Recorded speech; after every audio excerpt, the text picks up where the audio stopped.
Pô, mas entender um pouco melhor o que está acontecendo na China lá é muito interessante, porque é aquilo que eu te falei, é, estar do lado de cá é muito longe, Sim, e a gente, as informações elas chegam. Bom, eu sempre fico com o pé atrás em informações de uma forma geral, mas especialmente quando eu não consigo, quando tem dificuldade de verificar o que está sim, acontecendo, sim, sim, né? sim. O que aquela notícia ali lida. E quando é muito longe assim, fica muito mais difícil ainda. Claro, Então meio que chega lá o que os caras estão a fim de falar, e eu já sei disso, então eu já fico com o pé atrás, claro, e eu né? parto do princípio que eu não sei de porra nenhuma, entendeu?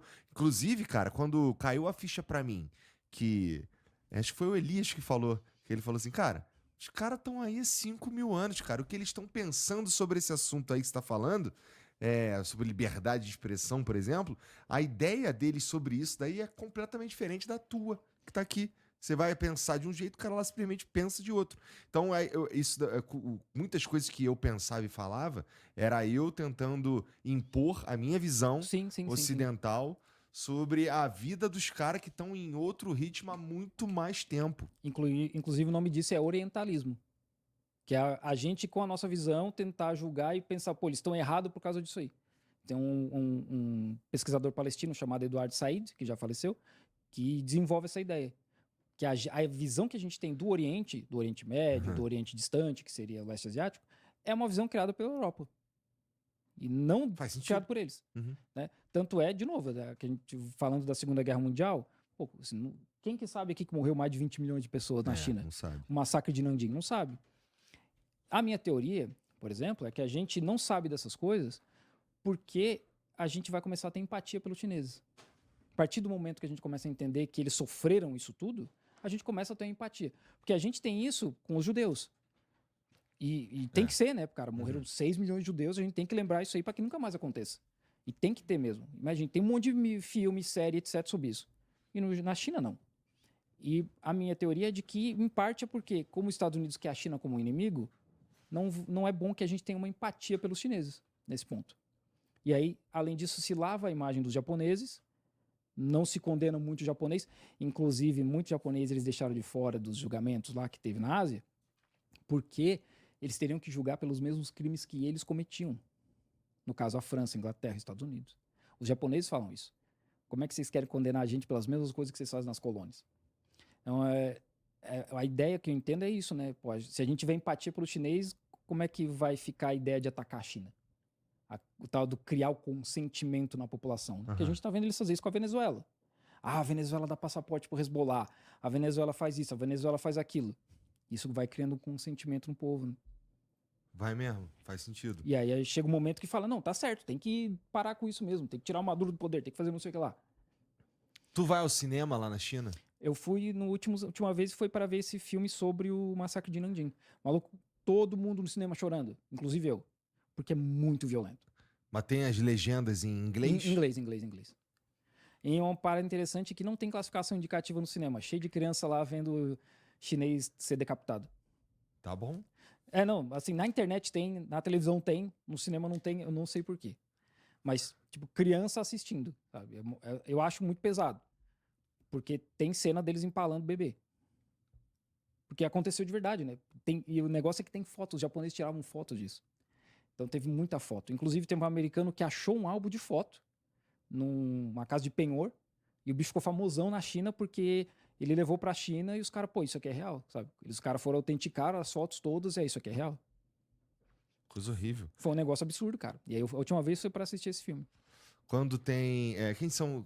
Eu sei que vai, saindo da China ali, no mundo a gente tem atores famosos como Jack Chan, tem o Bruce Lee, O Jet Li. o Jet Li, né? Mas Tem alguns na caras. China eu não conheço os caras, os Então, principais mas atores da esses China eu não caras, eles conheço. são respeitados lá na São, China? são, são. O Jack Chan é um embaixador não oficial do Partido Comunista. Ele não é membro, né? Agora não lembro se é o Jet Li, que é membro do partido. Um desses. Porque tem mais outro que eu esqueci o nome agora também, que eram três, assim, cara que lutava Kung Grandão? Fu. É, De ator. não E sei. um deles é membro do partido e é um delegado. É um delegado do partido. Como é que funciona a estrutura do partido lá, cara? Você tem o grupo de 7 lá, que é o Xi Jinping mais 6, que são os caras que realmente mandam. Que inclusive o vice-chairman, né, que seria o vice-presidente. Aí depois, abaixo dele, se eu não me engano, tem um grupo de 21. E depois tem uns 3 mil delegados, mais ou menos 3 mil, né?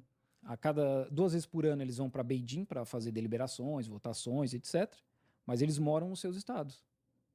E qual a função Eles trabalham deles? nos seus estados. É levar essas demandas dos estados, né, para o governo federal. Mas eles trabalham nos estados deles, não moram em Pequim. Eles só vão lá 2 vezes por ano, votar no que tem que votar e depois voltam para casa. E aí, claro, vai ter os governos, vai ter prefeitura, etc. Né?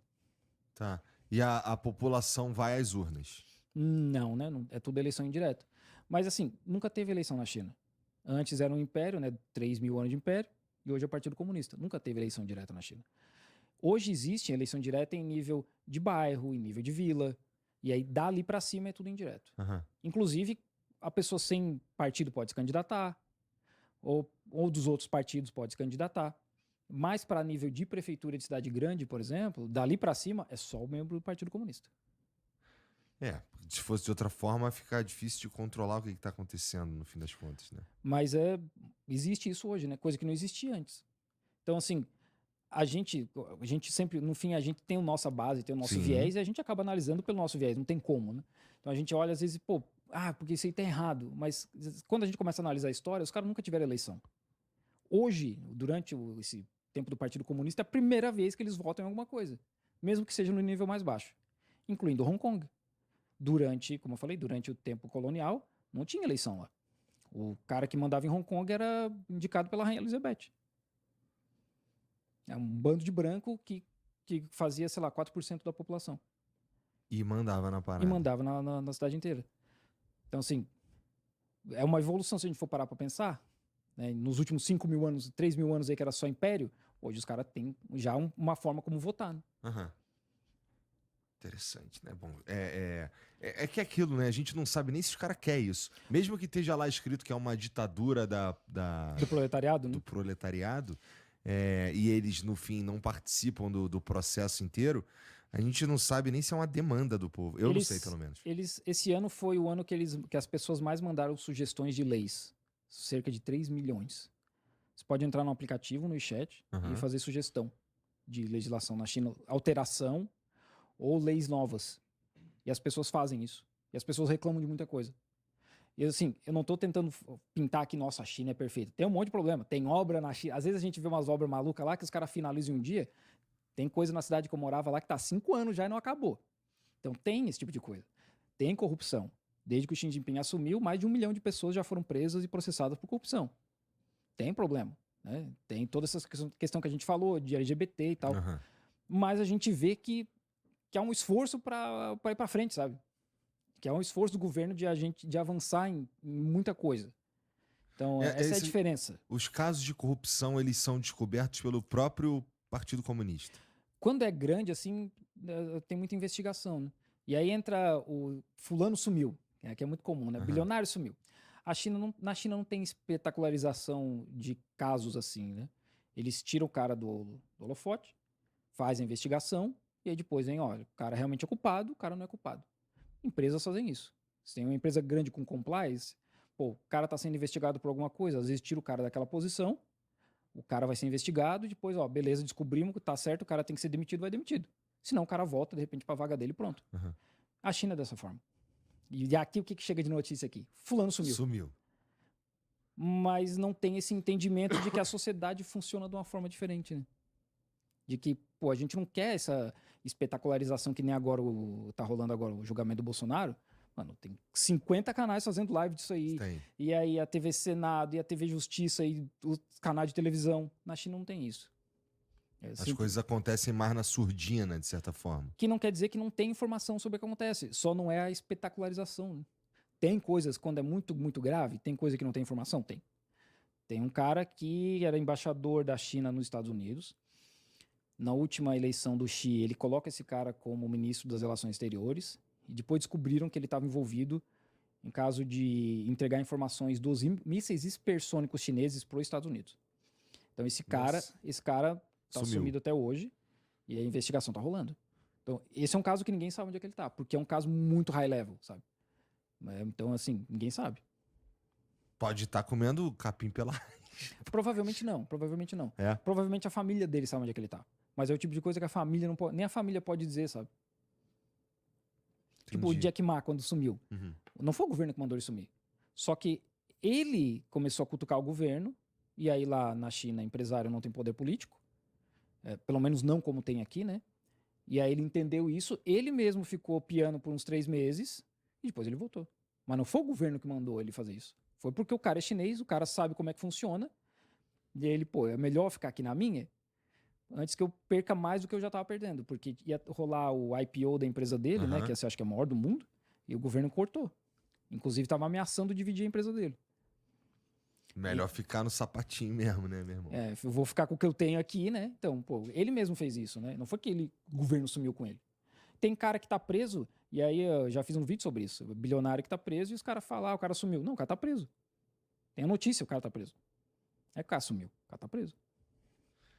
Bom, no fim das contas tem muita coisa sobre China que a gente não entende direito e eu acho que o primeiro passo é querer entender, é querer saber, querer com boa vontade, no Sim. fim das contas, né? Porque, sei lá, o cara pode partir da ideia de, não, lá é comunista, não sei o quê, daí hate, odeia, que não sei o quê.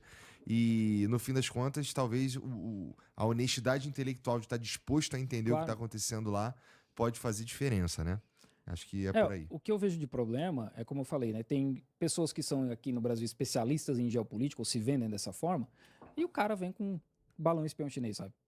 Pô, uma coisa são fatos, né? Tem coisas que acontecem que são fatos. Óbvio que a gente tem um viés e vai talvez falar desse fato de uma forma completamente diferente, mas pô, tem coisa que, pô, irmão, balão espião em 2024, que foi ano passado, né? Tá de sacanagem. Então, assim, a forma como as notícias chegam aqui também é muito problemática. Ah, sim, também acho. Acho que esse é um dos principais problemas, na verdade.